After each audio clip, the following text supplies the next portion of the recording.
Assalamualaikum. Okey. Pada hari ini untuk pendidikan seni visual KSSM PK 5 kita akan sambung. Okey.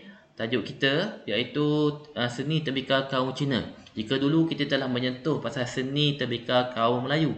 Sekarang ni seni tembikar kaum Cina. Okey. Mari kita baca sama-sama.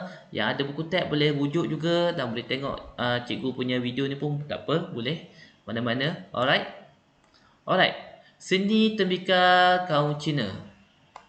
Okey, sejak tempoh pra-dinasti, okey, zaman dulu punyalah ya, sejarah seni tembikar kaum Cina telah menunjukkan satu perkembangan yang berterusan.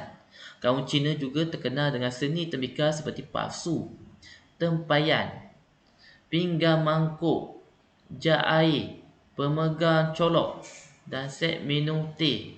Okey, seni tembikar ini dihasilkan menggunakan tanah liat dan dikenali sebagai porselin. Okey, pasu bunga merupakan seni tembikar yang terkenal dalam kalangan masyarakat Cina. Teknik pembuatan tembikar Cina menggunakan teknik sepuh ataupun glassing yang menjadikan tembikar mempunyai warna. Tembikar kaum Cina sering dihiasi dengan motif fauna seperti naga dan burung serta motif flora seperti bunga teratai dan pokok buluh. Okey. Ini kamu boleh tengok contoh seni tembikar kaum Cina.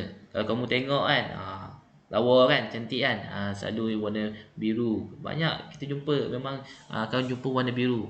Kalau kamu tengok dekat sini, kamu akan boleh lihat ada motif naga dekat sini kan. Ada motif naga.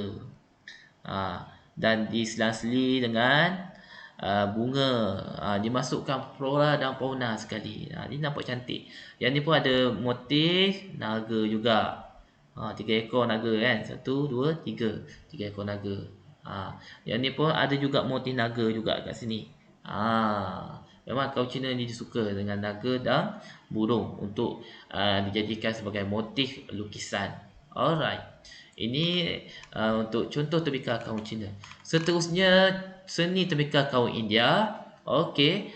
Seni tembikar dalam kaum India terdiri daripada periuk, lampu minyak, tempat pembakar kemenyan, alatan pengebumian, bekas mengisi air dan sebagainya. Periuk dan belanga merupakan salah satu seni tembikar tradisional kaum India. Okey, yang gambar yang kamu lihat ini adalah periuk ataupun belanga. Okey, inilah periuk dan belanga. Tempat dia sini boleh mengisi air. Tempat masak juga boleh juga sini ya kan. Banyak fungsi dia lah. Okey. Ini adalah bekas lampu minyak, juga merupakan salah satu seni tembikar kaum India yang berbentuk piring dan mempunyai lubang kecil di tengah-tengahnya dan membuncung. Kaum India akan menggunakan bekas lampu minyak tersebut semasa perayaan Deepavali. Okey. Kalau kat sini kamu tengok bekas dia kan. Ini memang tradisi orang masyarakat kaum India. Okey, ada lubang 3 sini kan. Ada lekuk. Cantik kan buatan dia. Okey, yang kat bawah ni lampu minyak. Yang selalu waktu di Bali kita boleh nampak kan. Sini letak apa sini? Sini orang letak minyak kan. Sini lah tempat dia letak minyak. Sini sumbu. Ni ada api lah. Api dia. Alright. Seterusnya kita akan pergi kepada seni tembikar etnik Sarawak. Okey. Seni tembikar Sarawak merupakan produk craft tradisional etnik di Sarawak. Salah satu seni tembikar yang unik dari segi bentuk, warna dan nilai estetikanya ialah pasu Sarawak. Perhasilan pasu Sarawak telah bermula pada zaman Neolitik lagi dengan penemuan bekas pasu di Gua Nya, Sarawak. Barang-barang tembikar mempunyai kegunaan yang paling meluas dalam kalangan etnik pribumi Sarawak. Tembikar dihasilkan dengan menggunakan tangan dan dibakar dengan api yang sederhana. Upacara dalam perayaan gawai perkahwinan dan pengebumian. Semuanya tidak lengkap tanpa bekas-bekas tembikar yang tertentu. Barang-barang tembikar tradisional yang dihasilkan di Sarawak termasuk pinggang, mangkuk, tajau sejenis tempayang besar, takak dan perkakas memasak. Seiring dengan perubahan masa, tembikar Sarawak dijadikan sebagai cenderamata dan perhiasan dalam bentuk dimensi baharu. Tembikar Sarawak melalui proses perbaharuan dengan pengaruh seramik Cina.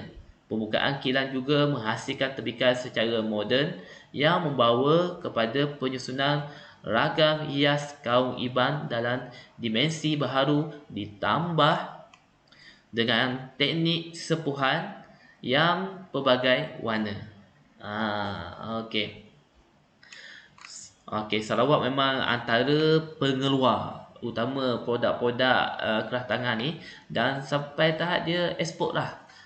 Ekspor ke luar negara jika ada permintaan. Okey, kamu boleh tengok bentuk kat sini gambar Okey, ini adalah gambar nuang. Nuang. Okey. Alright. Tengok dekat sini ada tembikar Sarawak dimensi baharu. Dulu tak ada warna sangat. Okey, yang dimensi baharu dia ada warna dan lagi cantik lah bentuk dia. Alright. Fungsi tembikar Sarawak ni ada dalam berapa? 1, 2, 3, 4, 5. Okey, ada dalam 5 fungsi-fungsi tembikar Sarawak. Okey, yang pertama untuk menyimpan barang-barang berharga. Contoh yang simpan apa? Okey. Contoh yang simpan barang-barang kemas. Boleh jadi disimpan barang-barang berharga dekat situ. Yang kedua, bekas menyimpan arak.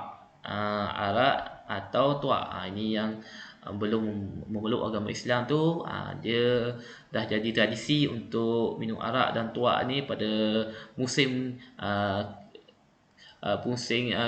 keraian dia lah. Okey kan. Okey, yang ketiga dijadikan bekas minuman. Yang keempat, bekas mengisi mayat untuk upacara pengebumian. Yang kelima, barang hiasan dalaman seperti lampu, bekas payung, pasu bunga dan lain-lain. Okey. Mari kita tengok pasal motif hiasan tembikar tradisi Sarawak. Okey, tembikar tradisi Sarawak menggunakan motif flora. Okey, flora apa tadi? Bunga. Flora tu bunga, dan fauna. Fauna ni adalah binatang. Flora ni adalah binatang. Okey, seperti panduk, buluh emping, lengkuk, burung kenyalang dan pelbagai jenis motif geometri. Kebanyakan corak hiasan pada tembikar Sarawak menggunakan motif yang terdapat di persekitaran tempat tinggal dan mempunyai unsur-unsur kepercayaan serta amalan hidup mereka. Okey, kamu boleh tengok pelbagai motif hiasan. Sini ada gambar bunga terung, ada kelingai tabak, ada gelung ulu jempol. Okey, bentuk dia ni. Ada gelung bunga tampang bubur, gelung demam. Okey, gelung sikap, buah semunji, gelung berkau, gelung kelidu, juring, janggut udang, dilang kemumbung. Okey, macam nama lah kan. Alright. Itu untuk motif. Okey, seterusnya kita tengok kepada teknik. Okey, teknik penghasilan tembikar Sarawak. Okey, teknik penghasilan tembikar pada asasnya dengan menggunakan tangan. Dulu mana ada teknologi lagi? Masih menggunakan tangan. Tapi pemodenan dan perubahan teknologi banyak membawa teknik baharu seperti lempak alin dan acuan. Okey, penghasilan tembikar Sarawak di dimensi baharu menggunakan teknik lempak alin, iaitu menggunakan mesin pemutar dan acuan. Ini yang digunakan sehingga ke hari inilah. Okey, lempak alin. Okey, teknik acuan digunakan kerana penghasilannya mudah, cepat dan mempunyai keselarasan saiz. Okey. Ni antara dua teknik yang moden yang sekarang mesin pemutar dan acuan. Okey, nampaknya acuan lagi senang lah. Sebab acuan ni cuma isi, tekap, terus kering, buka, dah jadi bentuk dia kan. Okey, kita tengok seni tembikar etnik Sabah. Sabah Sarawak dia sebelah menyebelah je kan. Okey, jadi Sabah pun dia ada juga kraft warisan tradisi dia. Okey, etnik Sabah. Okey, tembikar kurong terkenal dalam kalangan etnik Kandazan Dusung yang tinggal di Lotun dan Pundu serta etnik Bajau di kampung Melangkak, Kota Beluk. Okey, bahan utama yang digunakan ialah tanah liat.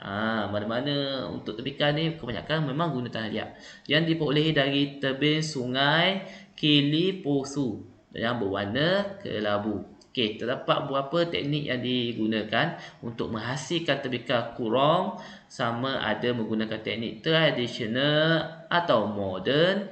Teknik tradisional mengambil masa yang lama. Namun hari ini tembikar kurong kontemporari.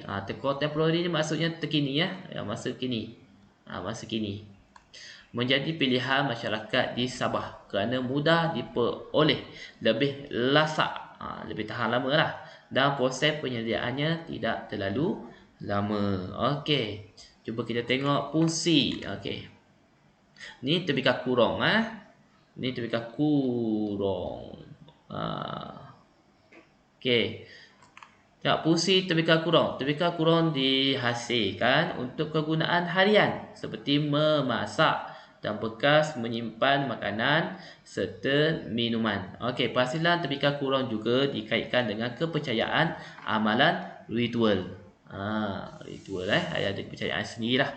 Okey, motif hiasan tembikar kurong. Motif dihasilkan dengan kayu yang diukir. Kayu motif akan dipukul pada tembikar kurong untuk mendapatkan motif. Okey. Dalam hutan kan banyak kayu kan. Senang nak dapat.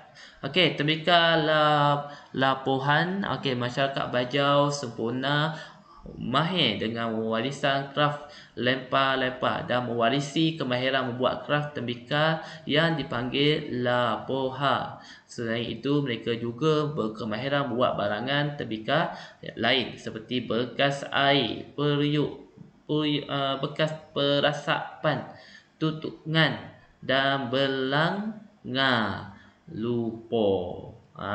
Okey. Alright. Tengok ni bentuk dia tembikar lapohan. Ini panggil tembikar lapohan. Okey, seterusnya. Okey, lepas sini saja dulu untuk hari ini. Okey, hari ini secara rumusannya kamu dah belajar tentang seni tembikar Cina, seni tembikar India, seni tembikar Sabah dan Sarawak. Okey, masing-masingnya mempunyai persamaan dan perbezaan masing-masing. Persamaan dia apa? Persamaan dia dibuat daripada tanah liat. Semuanya berunsurkan tanah liat.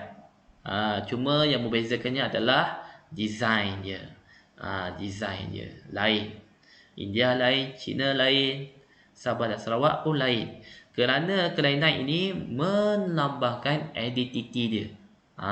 Identiti dia. Bila kita tengok dia punya tembikar, ini melambangkan identiti Sabah. Itulah peranan orang kata kepelbagaian bangsa yang ada di Malaysia ni. Sebab setiap bangsa dia ada budaya dan tradisi masing-masing. Okey, sekian saja penerangan cikgu pada hari ini. Cikgu harap kamu dapat memahami dan dapat tahu sebi-sebi pengetahuan tentang tembikar. Sekian, terima kasih.